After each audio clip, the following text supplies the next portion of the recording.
ወደ እንግሊዝ ፕሪሚየር ሊግ ነፍ ሌስተር ትላንትና በኪንግ ፓወር በአርሰናል 3-1 ተረቷል።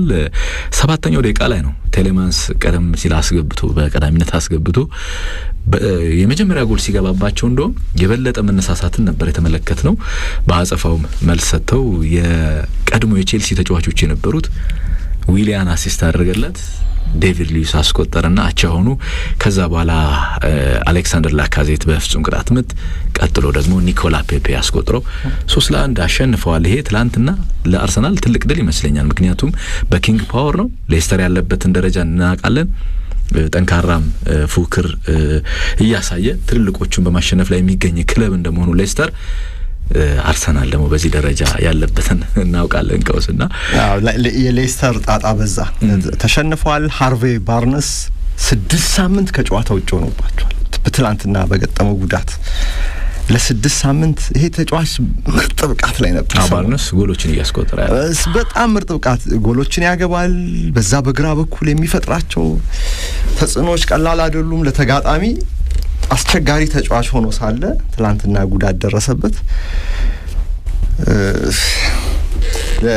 ሌስተሩ አሰልጣኝ ብሬንደን ሮጀርስ ጥሩ ቀን አልነበረም ትላንት። አርሰናል በአንጻሩ ደግሞ 10ኛ ደረጃ ላይ በ37 ነጥብ የሚቀመጥበትን እድል አግኝቷል። 3 ነጥብ ወደ ላይ ከፍ አድርገውታል። 37 ነጥብ ከአራተኛው ደረጃ አሁን 8 ነጥብ ርቀት ላይ ነው የሚገኘው። ግን በመሐከል ስንት ቡድኖች አሉ? ቼልሲ፣ ሊቨርፑል፣ ኤቨርተን፣ ቶተንሃም፣ አስቶን ቪላ ከ4 እስከ 10ኛ ደረጃ ላይ አርሰናል ያለው። 4ኛ ደረጃ ከነጥቡ አንጻር ከቀሩት ጨዋታዎች 12 ጨዋታዎች ይቀራሉ። 8 ነጥብ ነው በመሐከል እስከ 4ኛ ያለው ርቀት። ይሄ ከባድ ቢመስልም ግን የበለጠ ከባድ የሚያደርገው ግን በመሃል ያሉት ተፎካካሪዎች ብዛት ነው እና አራተኝነትን እስከ ወዲያኛው ድረስ ቻው ያለው ይመስላል። ቢሆንም ግን የትላንቱ ጨዋታ ደግሞ አርሰናል አሸነፈ ከሚለው ርዕሰ ዜና ይልቅ ሌስተር ተሸነፈ የሚለው ነው ጎልቶ የሚታየው። ሌስተር ሲቲ ቀበሮቹ 49 ነጥብ ይዘው 3ኛ ደረጃ ላይ ነው የሚገኙት። ትላንትና አሸንፈው ቢሆን ኖሮ ሁለተኛ ይሆኑ ነበር ከማንቸስተር ዩናይትድ በላይ አቻ በመውጣት። ማንቸስተር 50 ነው፣ ሌስተር 49 ነው። አርሰናል 11ኛ ነው ነው 10 ገባ 11 አለቅ ብሎት ነበር ቢያሸንፍ 11 ኦዚል ነው እንደ ቋጥሮ ቁጥሩ 11 ከተማ። ክሪስታል ፓላስ ደግሞ ከፉልሃም 0-0 ሲለያዩ፣ ቶተንሃም ሆትስፐር ትላንትና በርሊንን 4-0 ረምርመዋል። እንግዲህ ጎሎቹን ጋሪስ ቤል ትላንትና 2 ጎሎቹን አስቆጥሯል። ሃሪኬንና ሉካስ ሞራም ጎል አስቆጥረው እንግዲህ 4 የትላንትናው ቶተንሃም ግን የወትሮ ቶተንሃም አይደለም። ጆዜ ሞሪኖ በ4-2-4 ነው የተጫወቱት። ትላንትና ሙሉ ለሙሉ ማጥቃት የሚል እንደውም ከረጅም ጊዜ በኋላ የተሻለ ጨዋታ የተሻለ ድል ያስመዘገቡበት የተሻለ ጨዋታ ያሳዩበትን ድል ነው ትላንትና ያገኙት የነበረው። በ4-2-4 ጋሬት ቤል 2 አግብቶ 1 አሲስት አድርጎ ነው የወጣው። ይሄ ደግሞ ሰሞኑን የጋሬት ቤል ላይ የነበረውን ጭቅጭቅ ከጆዜ ሞሪኖ ጋር የሚገላግል።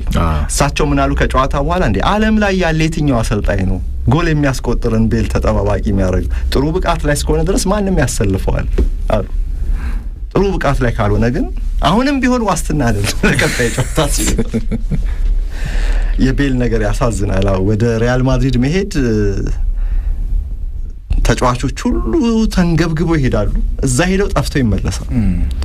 አሁን በሪያል ማድሪድ የወደቀውን ቤል ለማንሳት እንዴት እየተፍጨረጨረ እንደሆነ ራሱ ጋሬት ቤል የትላንቱ ጨዋታ ተስፋ ይሰጣል። እንግዲህ ሪያል የሚያህል ትልቅ ክለብ ያሰለጠኑ አሰልጣኞችም ሆነ ተጫዋቾች ልክ እንደ ጆዜ ሞሪኖ ወርደው ቶተንሃም ጋሬት ቤልም ቶተንሃም ተገናኙ። እንግዲህ ወለድ ነው ሪያል ማድሪድ በጣም ታዘቀዝቅ ልትጠልቅ ስትል ግድ ነው። ቼልሲ ሊመሻሽ ሲል እውነት ነው። ቼልሲ ከማንቸስተር ዩናይትድ 0-0 ተለያይቷል። ሼፊልድ ዩናይትድ ትላንትና ፈተና ይሆናል ተብሎ ነበር ለሊቨርፑል፣ ግን ሊቨርፑል ትላንትና አሸንፏል 2-0። ጥሩ መነሳሳት ነው ቀጣይ ጨዋታዎች እንግዲህ ሊቨርፑል በጣም መነሳሳት ነው በቻምፒየንስ ሊጉም በሊቨርፑል ደጋፊ አድማጮቻችን እፎይታ ነው መቼም 3 ነጥብ ማግኘት ቀጣዩን ተስፋ ነው ዘላለም ቀጥሎም እናሸንፋለን ብሎ እንዲያስቡ የሚያስችል ነው ምክንያቱም ሊቨርፑል አንድ የሆነ ስታቲስቲክስ አለ ካለፉት 9 ጨዋታዎች 6ቱን ተሸንፏል ሊቨርፑል ከዛ በፊት በነበሩ 100 ጨዋታዎች ላይ ያስመዘገበው ሽንፈት ነው በ9 ጨዋታዎች ውስጥ ያገኘውና ይሄን ካየ ሊቨርፑል አሁን ያለበት ደረጃ ለደጋፊ የሚያስጨንቅ ነው 3 ነጥብ ማግኘት ተጋጣሚ ማንንም ይሁን ሰንጠረዡ መጨረሻ ላይ ይሁን መጀመሪያ ይሁን አይደለም ጉዳዩ ማሸነፍ በዚህ ላይ ደግሞ ችግራቸው ተደራረበ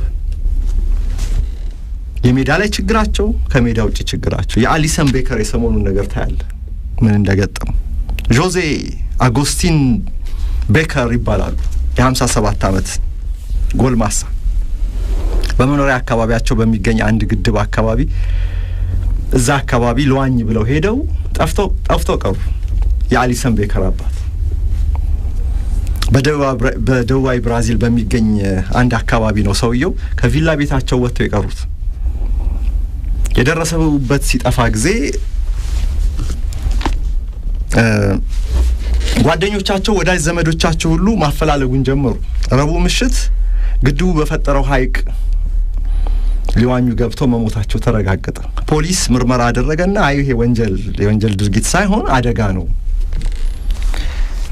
በዚህ ነው ህይወታቸው ያለፈው ተባለ የአባትየው መሞት ብቻ ሳይሆን ለአሊሰን ቤከር አባትየውን መቅበር አለመቻሉ ወደ ብራዚል ሄዶ በዚህ ሀዘን ላይ ከተሳተፈ ሲመለስ የሚፈጠረው የጊዜ ልዩነት ወደ ጨዋታ እስኪመጣ ድረስ አሊሰን ስህተቶች ቢኖሩበትም ደግሞ ከሊቨርፑል ቁልፍ ሰዎች አንዱ ባለፉት 2 ዓመታት ሊቨርፑል ያገኛቸውን ክብሮች ያለ አሊሰን ማሰብ አይቻልም ትልልቅ ቡድኖችም ቢሆን ይሳሳታሉ ትልልቅ ተጫዋቾችም ቢሆን ስህተቶች እርግጥ አስመዝግቧል ባለፉት ጊዜያት ልክ ተመሳሳይ ነገር የርገን ክሎፕ ላይ አጋጥሟል እንደምታውቀው በእናቱ ላይ በእናታቸው ላይ እናትየው ሞቱ እናትየውን ሄዶ መቅበር አልቻለም እና ያሉበትን እነዚህ ሁለት ሰዎች ያሉበትን ስቴት ኦፍ ማይንድ ወይም አእምሮአዊ ሁኔታ አስቡ እና አሊሰን በዚህ ምክንያት በሐዘኑ ምክንያት ትላንትና ከጨዋታው እለት ዝርዝር ውጪ ሆኗል ተጎርቶ አይደለም ሁለተኛው ግብ ጠባቂ ደግሞ የፊትነስ ጥያቄ ስለነበረበት የግዴታ ወደ 3ኛው ወደ አድሪያን መዞር ነበረባቸው እሱን የተሰለፈው እንግዲህ የሁለት ልጆች አባት የሆኑት የአሊሰን አባት በመሞታቸው ምክንያት ትላንትና እንዲያውም ካርቲስ ጆንስ ያገባውን ጎል ለሳቸው ማስታወሻነት አበርክቻለሁ ሲል ነበር ግብ ጠባቂያቸው በጣም መራር ሐዘን ላይ እንዳለ ስላወቁ ተጫዋቾችም ከጎኑ ለመሆን ክለቡም ራሱ እየተረዳለት ያለበትን ሁኔታ እየተረዳለት ከጎኑ ለመሆን የቻሉትን ሁሉ ነው ያደረጉ ያሉት ፍሉሚኔንሴ የሌላው የአሊሰን ቤከር ወንድም የሙሬል ክለብ ነው ፍሉሚኔንሴም ሊቨርፑልም በተመሳሳይ ነው የሐዘን መግለጫ ያወጡት ጠበቅ ያለ የሐዘን መግለጫ ስለዚህ ሊቨርፑል በተጫዋቾች ጉዳት ብቻ አይደለም በውጤት ማሽቆልቆል እንዲሁ ደግሞ በአባላቱ ከሜዳ ውጪ ጉዳዮችም መረጋጋት አልቻለም በጣም የተጎዳው ክፍል መሃል ተከላካዩ እንደሆነ ግልጽ ነው ጆርዳን ሄንደርሰን የብሽሽት ቀዶ ሕክምና ማድረጉ ተነግሯል ስኬታማ ነው ተብሏል አሁን እንግዲህ ወደ ማገገም ሂደት ውስጥ ይገባል በሱ ቦታ ደግሞ የተተካው ኦዛን ካባክ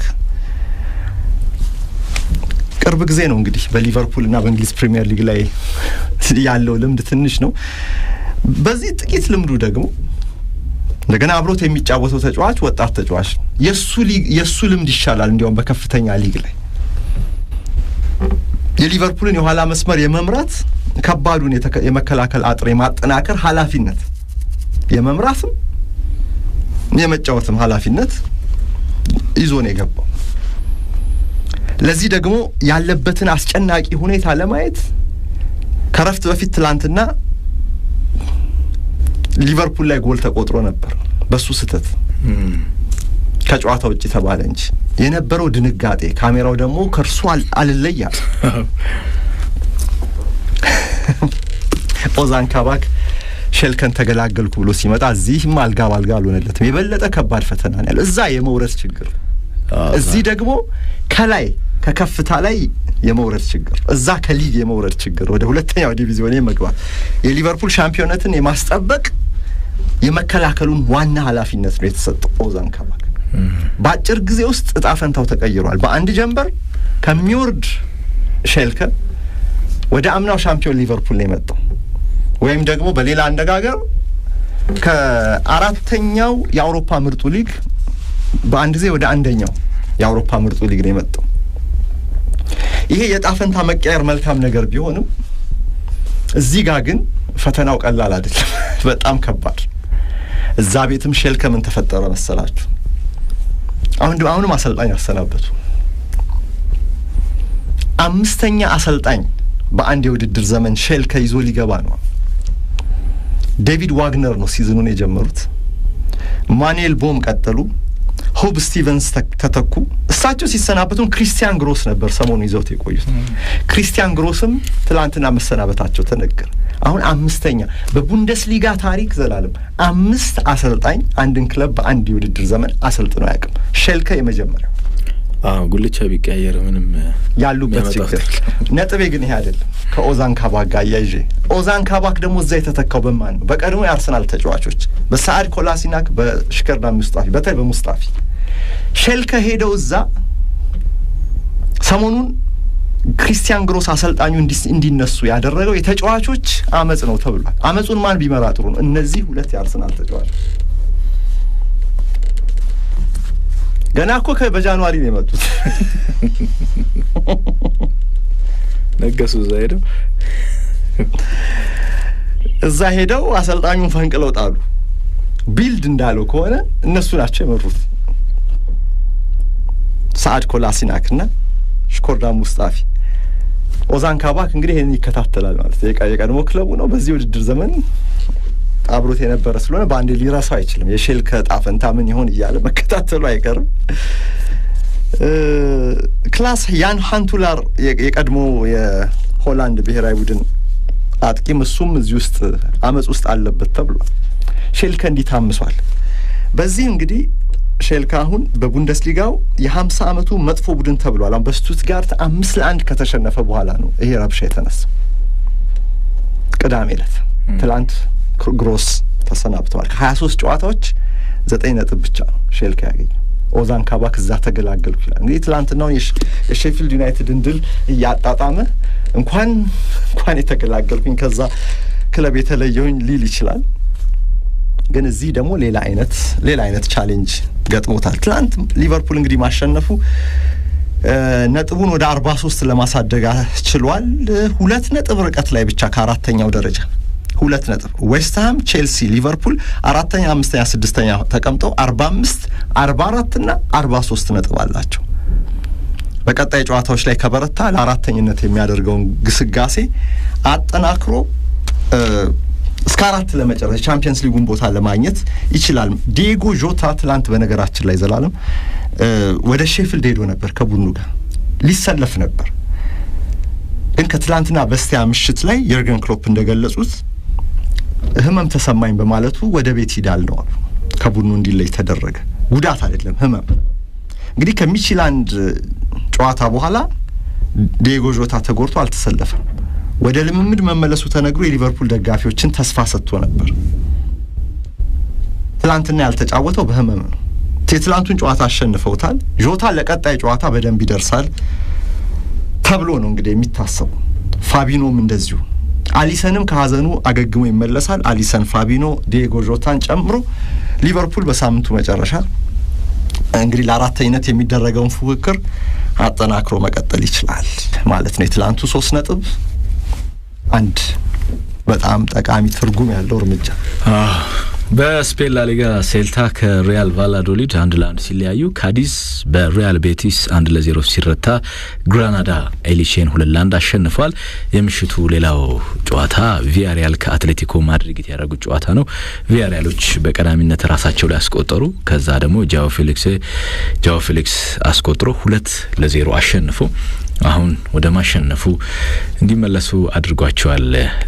እንዲሁም በጣሊያን ሴሪያ ደግሞ ሳምፕዶሪያ በአታላንታ 2-0 ሲረታ ኢንተር ጄኖዋን 3-0 አሸንፏል።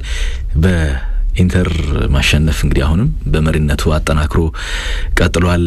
እነ ሮሜሉ ሉካኩም አስቆጥሮ ጎል ወደ 18 ተጠግቷል። ከክርስቲያኖ ሮናልዶ 19 በአንድ ልዩነት አምጥቷል። ዩዲኔዜ ፊዮሬንቲናን 1-0 ሲረታ ክሮቶኔ በካግሊያሪ 2-0 ተሸንፏል። ናፖሊም ትላንትና ድል ቀንቶታል። ቤንቬኒቶን 2-0 አሸንፏል። ሮማ ከሚላን የምሽቱ ጨዋታ ሚላን 2-1 አሸንፏል። ሚላን ከተማ ክለቦች ቀንቷቸዋል። ትላንትና ድል ቀንቷቸዋል። ጥሩ ውጤት ነው። በጀርመን ቡንደስሊጋ ሰንጠረዡን ሪቪውና እንመልከተው። ኢንተር 56 ይዞ በመሪነት ተቀምጧል። 24 ጨዋታ ነው ያደረጉት ኢንተርና ኤሲ ሚላን 52 ኤሲ ሚላን ይዟል። ዩቬ አንድ ተስተካካይ ጨዋታ ይቀራል። በ46 ነጥብ ግን ሶስተኛ ደረጃ ላይ ተቀምጧል። ሮማ እየሸሸ ነው። ዩቬንቱስ ከስኩዴቶ እየሸሸ ነው። አዎ በ46 እና 56 አንድ ጨዋታ ቢቀርም የ10 ነጥብ ልዩነት አለ በክሪስቲያኖ ሮናልዶ ዩቬንቱስ እና በሮሜሎ ሉካኩ ኢንተር ሚላን ማለት። ኢንተር በ56 ነጥብ ከኤሲ ሚላን በ4 ነጥብ ከፍ ብሎ በአንደኝነት ሲቀመጥ በነጥብ ተቀራራቢ ስለሆኑ በነጥብ እኩል ሆኖ ቢጨርሱ እንኳን የጎሉ ልዩነትን ተመልከት። በመካከላቸው ያለው 18 የጎል ልዩነት አለ በግብ ክፍያ 36 ለ18 ልዩነቱ በጣም ሰፊ ነው። ሚላን ጎሎች ስለሚቆጠሩበት ይሄን ንጹህ ጎል የምንለውን የጎል ክፍያውን መጠን በጣም ቀንሷል። ሚዛኑን እያስተበረ ኢንተር ግን ግስጋሴው ቀላል አይደለም። በጣም ሉካኩም አልተቻለም። አው ጎል እያስቆጠረ ነው። እንግዲህ የማንቸስተር ዩናይትድ ደጋፊዎችን እያስቆጨ ነው። ወሬ እኮ አለ ማንቸስተር ሲቲ ይፈልጋል ለሚቀጥለው አመት ከራዳር ውስጥ አስገብቶታል ይላሉ። ምን ያህል እንግዲህ ከፔፕ ጋርዲዮላ አጫወት ጋር ሄዳል የሚለው ነገር በኋላ ይሄ ወሬ በደንብ ተጠናክሮ አቅም አግኝቶ በደንብ ለአቅም ወሬ ሲደርስ የምንመረምረው ይሆናል። ግን አንድ ሰሞን ጋዜጦች ሁሉ ይሄንን ደጋግሞ ሲያወሩት ነበር፣ ግን የታመኑት አይደሉም። ስለዚህ እሱም ብዙ ማውራት አያስፈልግም። እስቲ ወደ ቀጣይ ጨዋታ እንሂድ። በተለይ የትላንትናው ጨዋታ ቼልሲ ከማንቸስተር ዩናይትድ የመጀመሪያው ዙርም እንደዚሁ አስቀያሚ ጨዋታ አስመልክተው 0-0 ተጠናቋል። ትላንትናውም ይሄን 0-0 ደግመውታል። ግን በኦሊጎኖ ሶልሻየር በኩል ማክቶሚናይ አይሰለፍም ተብሎ ግን ተሰልፏልና ምንድነው ምክንያቱ? እስቲ እነሱም ጨዋታው ምክንያቱ ሳይሆን እዛው ለማንቸስተር ዩናይትድ ቅርብ የሆኑ ዘጋቢዎች የሚሉት ኦሌ ገነር ሶልሻየር እንዲህ አይነት ጨዋታው ይወዳል። አርብ ምሽት ላይ በማንቸስተር ዩናይትድ ቴሌቪዥን በራሱ በክለቡ በኢንሃውስ ቲቪው ስኮት ማክቶሚናይ ለቼልሲ ጨዋታ እንዲደርስ ተአምር መፈጠር አለበት ብሎ ተናግሮ ነበር። አርብ ማታ እሁድ ማታ ግን 90 ደቂቃ ተጫወተ። በመሃል ያለው ልዩነት ከ48 ሰዓት ያነሰ እንዴት ሊሆን ይችላል? ሆን ብሎ ካልሆነ በስተቀር አርብ ማታ ጉዳት የነበረበት ተጫዋች ለእሁድ ጨዋታ የሚሰለፍ ቢሆን እንኳን 90 ደቂቃ አይጫወትም። ይሄንን ነገር ከዚህ በፊትም ኤምሬትስ ላይ ከአርሰናል ጋር ከመጫወታቸው በፊት ፖል ፖግባን ይቅርታ ኦልድ ትራፎርድ ላይ ከመጫወታቸው በፊት ባለፈው ውድድር ዘመን ፖል ፖግባ እንደዚሁ አይሰለፍም ተአምር ያስፈልገዋል ብሎ በዛ ጨዋታ ሙሉ ጨዋታ ተጫውቷል። ኦሌ ማምታታት ጀምሯል። እንግዲህ በአውንታዊ ዓላማ ለራሱ ክለብ በሚጠቅም ዓላማ ማምታታት ጀምሯል። ለምን መሰለህ ዘላለም ስኮት ማክቶሚናይ ትላንትናም ጨዋታው ላይ በደንብ ካየው ከሳጥን እስከ ሳጥን ድረስ ላለ የመከላከልና የማጥቃት ጨዋታ ከማንቸስተር ዩናይትድ ተጫዋቾች ሁሉ በብርታት ላይም ታችም ይያለ በሙሉ ጉልበት የሚጫወትልህ አማካይ ነው ብቸኛ አማካይ ብሩኖ ፈርናንዴዝ በማጥቃቱ በመፍጠሩ በፕሌይ ሜኪንጉ በመሳሰሉት ያን ሁሉ ነገር ሊሰራልህ ይችላል ጎል በማስቆጠሩ ግን እንደርሱ ደግሞ የተመለሰ ሚናውም አይደለም ፍሬድን ብታየው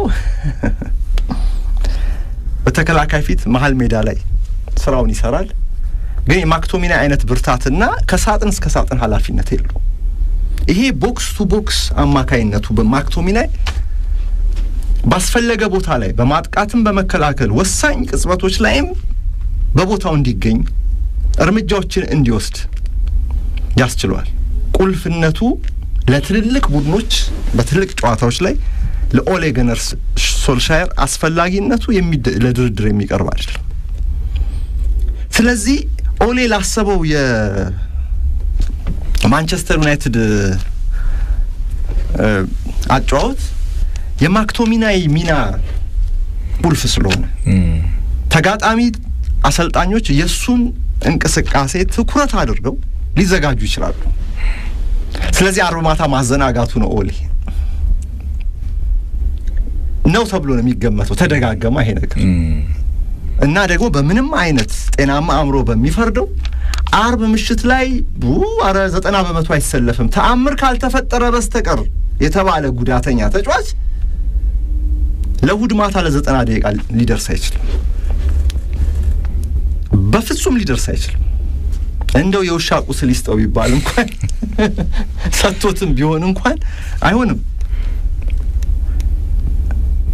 እና የጉዳት ስሜት ያለው ይመስላል ትላንት ጨዋታው ላይ አልነበር እኔ ይሄ ጨዋታ ሰልቺ ነው የሚለው ነገር ከረፍት በኋላ በሚለው ቢወሰድ ነው እኔ መመርጠው ከረፍት በፊት ግን የነበረው ፉክክር በጣም ነበር የተመቸኝ የማንቸስተር ዩናይትድ ሁለት አይነት ዩናይትድ ተመልክቻለሁ ይሆነ የቼልሲን ተከላካዮች ከክልላቸው እንዳይወጡ በማፈን ፕሬስ በማድረግ ከግብ ክልሉ በቅርብ ርቀት ላይ የጎል ዕድሎችን ለመፍጠር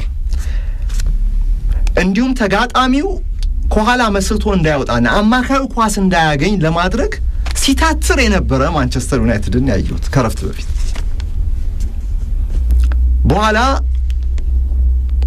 ጨዋታው ከተጠናቀቀ በኋላም ሌሊቱን የጨዋታውን ስታቶች ስመለከት በጣም ዝርዝር ያሉ ስታቶች ስመለከት ከረፍት በፊት እይታይ ልክ ነበር ቼልሲዎች በፕሬሲንግ የተቸገረ ቡድን አይነት ቁጥሮችን ያስመዘገቡት ማንቸስተር ዩናይትድ ደግሞ በሃይ ፕሬሲንግ የሚጫወት ቡድን የሚያስመዘግበው አይነት ስኬት ነበር ከጎል በፊት ከጎል ውጪ የነበራቸው ትላንትና ጨዋታውን ስናስተላልፍም ይሄን ስል ነበር ከረፍት በፊት የነበረው ማንቸስተር ዩናይትድ አይቼ በማላቀው መልኩ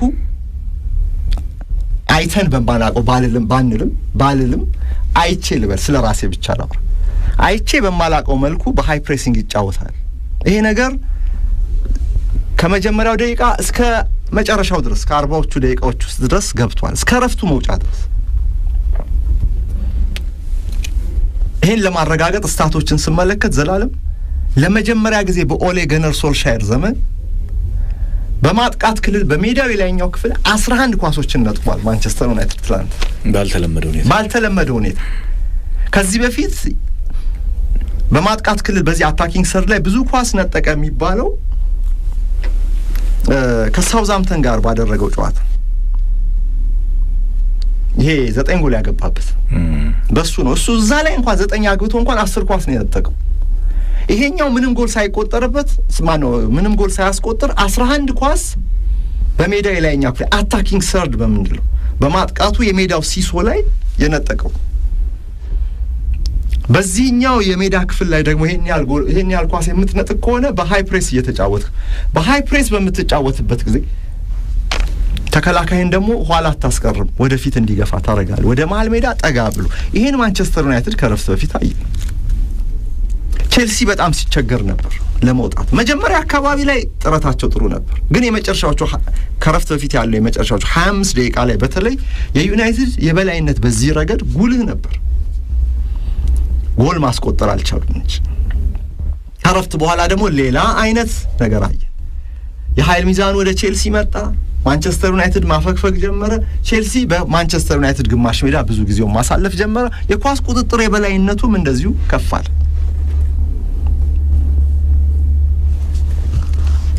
አንድ የውድድር ዘመን ይሄ መርሃ ግብር የትላንትናው ቼልሲ ማንቸስተር ዩናይትድ ነው። ከአራት ወር በፊት የነበረው ማንቸስተር ዩናይትድ ቼልሲ ነው። ሁለቱም 0-0 ነው የተጠናቀቀው። ሁለቱም ላይ እስቲ ለንጽጽር ማስታወሻዎችን አየሁኝ። ከአራት ወር በፊት የነበረው ዩናይትድ ቼልሲን እንዴት ነበር የገጠመው? ከትላንቱ ጋር ልዩነቱ የትላንትናው አንዱ ልዩነት ቅድም የነገርኩ ግን የፕሬሲንጉ አይነት ራሱ ልዩነት አለ። ያኔም በሶስት ተከላካይ ቼልሲ ሲገባ የማንቸስተር ዩናይትድ የፊት ሶስት ተጫዋቾች የፊተኛው 9 ቁጥር ግራና ቀኝ ያሉት ተጫዋቾች ሶስቱን ሰው በሰው ነበር ፕሬስ ያደርጉ የነበር። ነገር ግን ፕሬስ ያደርጉ ሄደው እየተጠጉ እግራቸው ስር እየገቡ አይደለም፣ ርቀቱን ጠብቀው ነው። ለምን መሰለ? የቼልሲ ሁለት አማካዮች አሉ መሃል ላይ ንጎሎ ካንቴና ጆርጊኖ ነበሩ ያኔ የተሰለፉት። ጆርጊኖና ካንቴ ኳስ እንዳያገኙ የማድረግ ኳስ የማቀበያውን መስመር መዝጋትና በተመሳሳይ ደግሞ እንዳስፈላጊነቱ ፕሬስ ማድረግ ሁለቱን ይዞ ነበር። በሌላ አነጋገር ምን ማለት ነው? የማንቸስተር ዩናይትድ ሶስት ተጫዋቾች ሶስት አጥቂዎች ከፊት ያሉት በትላንትናው አሰላለፍ ቢሆን ራሽፎርድ፣ ግሪንውድ እና ዳኒ ጄምስ ማለት ነው። ግን ከአራት ወር በፊት በነበረው አሰላለፍ እነዚህ ሶስት ተጫዋቾች በቼልሲ ተከላካይና በቼልሲ ሁለቱ አማካዮች መካከል ላይ ነበር የሚቆሙት። የትላንትናው ተመሳሳይነት አለው። ግን የትላንትናው የበለጠ እንደ ቡድን ፕሬስ ለማድረግ ወደፊት ተጠግቶ እድሉን ሁሉ ለመሞከር ተጫዋቾችን ለማስጨነቅ ኳስ የያዘው ተጫዋች ነፃነት እንዳያገኝ ለማድረግ ጥረት ሲያደርግ ነበር። ግን አንድ ግልጽ ያልሆነልኝ ነገር ዘላለም ሩዲገርን ግን ነፃ ይተውት ነበር። ይኸውልህ ግሪንውድ ክሪስተንሰንን ሲይዝ፣ ራሽፎርድ አዝፒሊኩዌታን ፕሬስ ሲያደርግ፣ ብሩኖ ፈርናንዴዝ መካከል ላይ ሲቀር፣ በቀኝ በኩል ሩዲገር ነው ያለው አይደል? ሩዲገርን ዳንኤል ጄምስ መያዝ ሲገባው ዳንኤል ጄምስ ግን ኮቫቺችን ነበር የሚጠብቀው ወይም ቺልዌልን በዛ በኩል ቺልዌል ከኋላው ደግሞ ዋንቢሳካ ይጠብቀዋል። ይሄ ነው በፕሬሲንግ ጊዜ ሩዲገር ነፃ ይሆናል ማለት በሰው ፕሬሲንግ በሶስት ተከላካይ ነው ቼልሲ የገባው። አዝፒሊኩዌታ ክሪስተንሰንና ሩዲገርን ነው ከኋላ ባክስሪ የሚጠቀመው። እነዚህን ከኋላ ያሉ ሶስት ተከላካዮችን ፕሬስ ሲያደርጉ ማንቸስተር ዩናይትዶች ሰው በሰው ከሆነ ራሽፎርድ፣ ግሪንውድ እና ዳንኤል ጄምስ አንድ በአንድ ይዛሉት ብለህ ነው የምትጠብቀው። ሶስት የዩናይትድ ተጫዋች ከሶስት የቼልሲ ተጫዋች ጋር እዚህ ጋር ራሽፎርድ አዝቢ ይዛል፣ ግሪንውድ ክሪስተንሰንን ይጠብቃል፣ ሩዲገርን ዳንኤል ጄምስ ፕሬስ ማድረግ ይገባዋል ብለህ ስትጠብቅ ግን እሱ ግን መሀል ላይ ኮቫቺችን ኳስ ሊቀበል የሚመጣውን ኮቫቺችን ነው የሚጠብቀው። ስለዚህ ውድ አድማጮች ከረፍት በፊት አይታችሁ ከሆነ እርግጠኛ ነኝ ታስታውሱታላችሁ፣ ይህን ጨዋታ ያስተዋላችሁ፣ ይህን ጨዋታ ያያችሁ የዩናይትድም የቼልሲ ደጋፊዎችም ሩዲገር አንድ ኳስ ከኋላ መስመር ይዞ እየገፋ አማካይ ክፍል ገባ፣ እየገፋ ፊት የቼልሲ ማጥቃት ክፍል ላይ ገብቶ የተፈጠረ ነገር ታስታውሳላችሁ። ለምንድን ነው ያይሁ? እዚህ ጋር ግልጽ አልሆነልኝም። ኦሌ ለምንድን ነው ሩዲገርን ነፃ ሊተው የቻለው? ሩዲገር ደግሞ እንዲህ አይነት ባህሪ እያለው ሰው ይይዙና ሩዲገር እንግዲህ ይተውታል። ሩዲገርን ይሄን ጀርመናዊ ከመያዝ ይልቅ እሱ ኳስ ሊያቀብል የሚችለውን አማካይ ክፍል ኮቫቺችን ወይም ካንቴን ሁለቱን መያዝ፣ እነርሱ የሚቀበሉ ኳስ የሚቀበሉበትን መስመር መዝጋት ላይ ነው ዩናይትዶች ትኩረት ሲያደርጉ። ቺልዌል ዋጋ ኳሱ ከደረሰ ዋንቢሳካ ቶሎ ይደርስበታል። ሃድሰን ኦዶይ ጋር በዚህ በኩል ኳስ ከደረሰ ሉክሾዋል። ሃድሰን ኦዶይንማ በጨዋታው ሂደት ላይ የቼልሲ ዋነኛ የማጥቃት መነሻ መሆኑ ስለታወቀ በሉክሾው በፍሬድና በራሽፎርድ ትራያንግል ውስጥ ያስገቡት ነበር። በዚህ እንግዲህ ጥንቃቄ የበዛበት ጨዋታ ነው። ማንቸስተር ዩናይትድ አሁንም ከቶፕ 6 ቡድኖች ጋር ሁሌም እንደሚያደርገው ጥንቃቄን ጨምሮ ከረፍት በኋላ ይሄ ባይሆን ኖሮ እንደዚህ አይደለም ነበር። ከረፍት በፊት በነበረው ይሄን ማለት አይቻልም። ከረፍት በኋላ ግን ወደ ጥንቃቄው ተመለሰ። አሁንም 0-0 ወጣ። እንግዲህ ከቶተንሃም ሆትስፐር ጋር 6-1 ከተሸነፈ በኋላ ማንቸስተር ዩናይትድ ከቼልሲ ጋር በሜዳው 0-0 ተለያየ። ከአርሰናል ጋር በሜዳው 1-0 ተሸነፈ።